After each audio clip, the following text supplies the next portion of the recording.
Kansara DTV news ગુજરાતીમાં આપનું સ્વાગત છે. નજર કરીએ આજના મુખ્ય સમાચારો. અંકલેશ્વરના હાટસમાં ઓએનજીસી ઓવરબ્રિજ પર માર્ગ અને મકાન વિભાગની બેદરકારી સામે આવી રહી છે.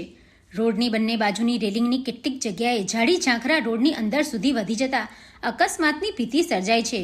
ઝાડી ઝાંખરા વધી જતા રાહદારીઓ સાયકલ સવારો માટે પસાર થવું મુશ્કેલ બન્યું છે. સ્થાનિક લોકોના જણાવ્યા મુજબ પીડબ્લ્યુડી દ્વારા છેલ્લા ઘણા સમયથી બ્રિજ ઉપર ઉગી નીકળેલા ઝાડી ઝાંખરાનું કાપકામ કરવામાં આવ્યું નથી. પરિણામે રોડનો કિનારો સંકુચિત બની ગયો છે અને ખાસ કરીને રાત્રિના સમયે વાહન ચાલકોને આગળનો દ્રશ્ય સ્પષ્ટ દેખાતું નથી, જેના કારણે અકસ્માત સર્જાવાની ભીતિ વ્યક્ત કરવામાં આવી રહી છે.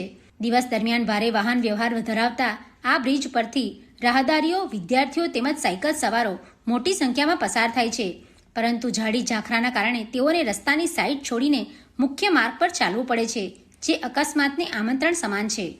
માર્ગ અને મકાન વિભાગ દ્વારા સમયાંતરે કાપકામ ન કરવામાં આવતા લોકોમાં અસંતોષ જોવા મળી રહ્યો છે.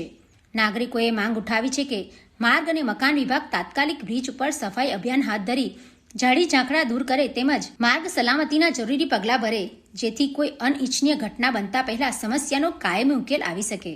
Pintu Modi, DTV news, Ankleshwar.